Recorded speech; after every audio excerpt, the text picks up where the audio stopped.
ఇప్పుడు వైసీపీ పార్టీకి సంబంధించిన మాజీ ఎమ్మెల్యేలే కానీ మాజీ ఎంపీలే కానీ అదే మొన్న గెలిచినటువంటి ఆ 10 మంది ఎమ్మెల్యేలు కానీ ఖచ్చితంగా పార్టీలు మారే అవకాశం ఖచ్చితంగా ఉంది. ఎందుకంటే ఒక రకంగా చూసుకోవాలనుకుంటే రాజకీయాలన్నీ ఎలా ఉంటాయంటే ఆ పార్టీ గెలిస్తే ఈ పార్టీలోకి, ఈ పార్టీలో గెలిస్తే ఆ పార్టీలోకి షిఫ్ట్ అవ్వడం మనం సర్వసాధారణంగా చూస్తాం.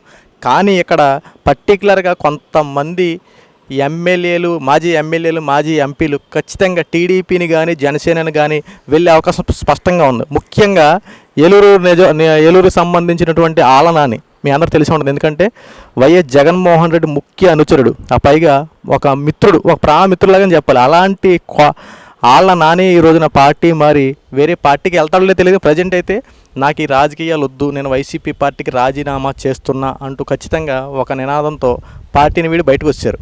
అలాంటిది అలా కాకుండా చాలామంది హనుమంతరావే కానీ ఇలా చాలామంది వైసీపీ పార్టీని వీడి బయటకు వచ్చేస్తున్నారు. అంతేకాకుండా వైసీపీకి ఇంకొక ప్లస్ పాయింట్ ఏంటి తెలుసా? ఎమ్మెల్సీలు 30+ ఎమ్మెల్సీలు ఉన్నారు. అప్పటి వరకు జగన్మోహన్ రెడ్డి గట్టి పట్టున్న వ్యక్తే, అధికారం నుంచి ఓడిపోయాడని పేరే తప్ప ఒక 30+ ఉన్నాడంటే ఖచ్చితంగా అధికారంలో గట్టిగా పోటీ ఉన్నట్టు. కానీ ఇక్కడ ఏం జరుగుతుందంటే వైఎస్ జగన్మోహన్ రెడ్డి ఉన్న ఆ 10 మంది ఎమ్మెల్యేలను కూడా కాపాడుకునే పరిస్థితులు లేదు. ఎందుకంటే పార్టీ కేడర్ సర్వనాశనం అయిపోయింది. ఎక్కడ ఒకప్పుడు 150 సీట్లు గెలుచుకున్నటువంటి జగన్మోహన్ రెడ్డి ఇప్పుడు కనీసం 11 సీట్లకు పరిమితం అయిపోయాడు. దానికి తోడు అసెంబ్లీకి దాని ప్రజా సమస్యల గురించి మాట్లాడుకుందామంటే ప్రజా సమస్యల పట్ల మాట్లాడడానికి రాడు.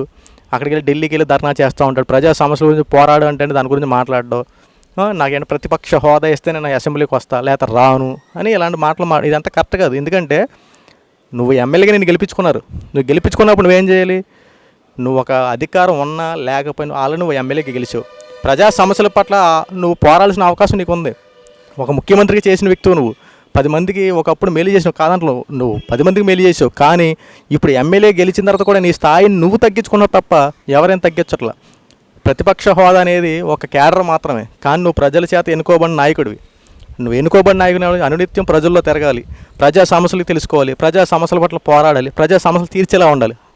ఇదివరకు ఎమ్మెల్యేగా గెలిచి ముఖ్యమంత్రి అయిన మీరు ఈ రోజున అంత తక్కువ స్థాయి మాట్లాడడం చాలా రాంగ్. అది ఎందుకంటే ప్రతిపక్ష హోదా ఇస్తేనే నేను అసెంబ్లీకి వస్తా లేకపోతే రాను అనే మాట కరెక్ట్ కాదు. ఇలాంటి విషయాలు అలాగే పార్టీ కేడర్లో ఒకప్పటి నుంచి కరెక్ట్గా ఎలక్షన్ టైం నుండి ముందు నుండే కనీసం ఒక ఎమ్మెల్యేలు కానీ ఒక ఎంపీలు కానీ వైఎస్ జగన్మోహన్ రెడ్డిని డైరెక్ట్గా కలవడం కోసం కనీసం ఏర్పాట్లు లేవని చెప్పి మనం చాలామంది ఎమ్మెల్యేలు మాజీ ఎమ్మెల్యేలు మాట్లాడడం మనం చూసాం. ముఖ్యంగా కేతిరెడ్డే కానీ ముఖ్యంగా ఎవరైనా ఎమ్మెల్యేలు కలవాలనుకుంటే కనుక అక్కడ కొంతమంది అనుచరులు ఉంటారు. వాళ్ళు పర్మిషన్ తీసుకొని వాళ్ళు అవకాశం ఇస్తే జగన్మోహన్ రెడ్డిని కలిసేవడానికి అవకాశం. నిన్న కూడా మనం వార్తలో చూసాం, కార్యకర్తలు వైఎస్ జగన్మోహన్ రెడ్డి దగ్గరికి వెళ్ళి పలకరించడానికి వెళ్తే ఎవరిని కలవని బయటకు పోండి అని చెప్పి అక్కడ ఉన్న సెక్యూరిటీ కూడా మొబైల్ని తీసిరేసి వెళ్ళిపోయారు. ఇలాంటి చేయడం వల్లే పార్టీ కేడర్ సర్వనాశనం అయిపోయింది. అంతేకాకుండా వైఎస్ జగన్మోహన్ రెడ్డి ఎంతసేపు అధికారం చూసుకున్నాడు కరెక్టే, కానీ గ్రామ స్థాయిల్లో కానీ మండల స్థాయిలో కానీ జిల్లా స్థాయిలో కానీ చేయాలని ఇప్పుడు పార్టీ కేడర్ను సరిగ్గా నిలబెట్టుకోలేకపోయాడు. గ్రామాల్లో ఎప్పుడైనా కమిటీలు ఏర్పాటు చేశారా? కమిటీలు లేవు. సరైన కమిటీలు ఉన్నాయి, అవి ఏమీ లేవు. ఎటు చూసుకున్నా సరే ఎంత మాత్రం అధికారం మోహంతో ఉన్నారు తప్ప ఇక్కడ జరిగినది ఏంటంటే కార్యకర్తలు పార్టీకి అండగా ఉన్నారా? కార్యకర్తలు పార్టీ కోసం కష్టపడ్డారు, వాళ్ళకి మనం అండగా ఉన్నామా? ప్రజలకి అన్న పథకాలన్నీ అందుతున్నాయా? మనం బటన్ నొక్కేసాము అన్నీ వెళ్ళిపోతాయి అనుకున్న భ్రమ. ఇప్పుడు నా దాంట్లో ఇప్పుడు నేను ఫోన్పే చేస్తా, నేను ఏదో టీ తాగుతా, ఫోన్పే చేశాను ఏదని చెప్పి స్క్రీన్ షాట్ తీసి చూపించేయగలను. సార్ అయిపోయిందని చెప్పి అంట. వాళ్ళు అమాయకత్వంతో ఉన్నారనుకో, వాళ్ళు వచ్చేసింది అనుకుంటారు. కానీ ఎక్కడ కూడా జరిగేది అదే, బటన్ నొక్కేసిన డబ్బులు పడిపోయినాయి అంతవరకే తప్ప అవి వెళ్తున్నాయా, ఆగుతున్నాయి, ఎంతవరకు వెళ్తున్నాయి దాని గురించి ఎంక్వైరీ అనేది లేకుండా పోయింది. ఇది కూడా అంతే. ఏంటంటే ప్రజల్లో ఒక విధానం వచ్చింది, జగన్మోహన్ రెడ్డి పార్టీ కేడర్ను సరిగ్గా నడపట్లేదు. ఎప్పటి నుండి వచ్చింది ఈ విషయం? ఇప్పుడు కాదు. ఎందుకంటే ఎన్ని చూసుకున్నా సరే కింద స్థాయి సంబంధించినటువంటి కార్యకర్తల దగ్గర నుంచి అధికారుల వరకు ఇదన్నీ ఏర్పాటు చేసిన కమిటీల్లో సరిగ్గా ఎటు చూసుకున్నా సరే ఇబ్బందులు ఫేస్ చేస్తూనే ఉన్నారు. ముఖ్యమంత్రిని కలవడానికి అపాయింట్మెంట్ కూడా ఇవ్వలేని పరిస్థితులు అప్పట్లో వైఎస్ జగన్మోహన్ రెడ్డి ఉన్నాడు. మీకు తెలుసో తెలీదు. ఎక్కడ ఒక కార్యకర్త వెళ్ళాలన్నా ఒక ఎమ్మెల్యే ఇప్పుడు ఆ పార్టీలో గెలిచినటువంటి ఎమ్మెల్యేలకే వెళ్ళడానికి దిక్కు లేకపోతే కార్యకర్తలు ఏముంటుందిగా? ఇక్కడ అదే జరిగింది. ఆఖరికి ఆ పార్టీకి సంబంధించి చాలామంది ఓట్ బ్యాంకింగ్ వైఎస్ జగన్మోహన్ రెడ్డి పల్ల. ఆ పార్టీలోని వైసీపీకి సంబంధించి చాలామంది పార్టీని వీడేసి వేరే పార్టీ కండవాలు కప్పుకున్న విధానం మనం చూసాం.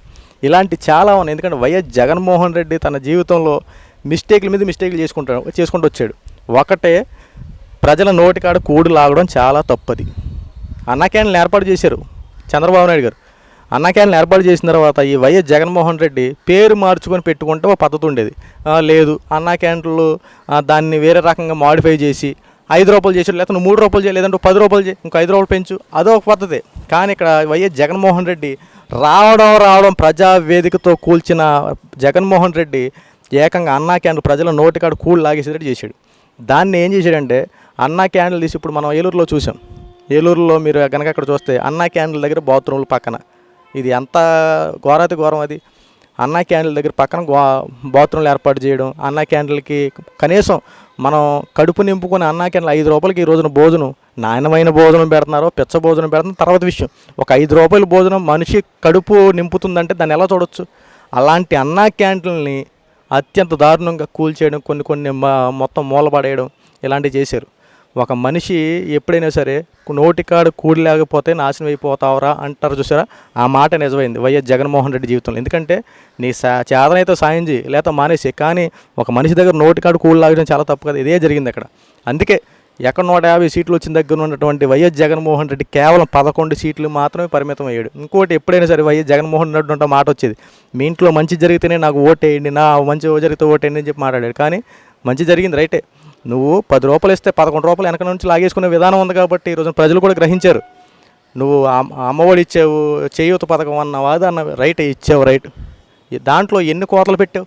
అమ్మఒడి 15,000 అని చెప్పి 3,000 మినాయించుకొని దానికని దీనికని చెప్పి 3,000 తగ్గించేవాడు, అక్కడ అయిపోయింది.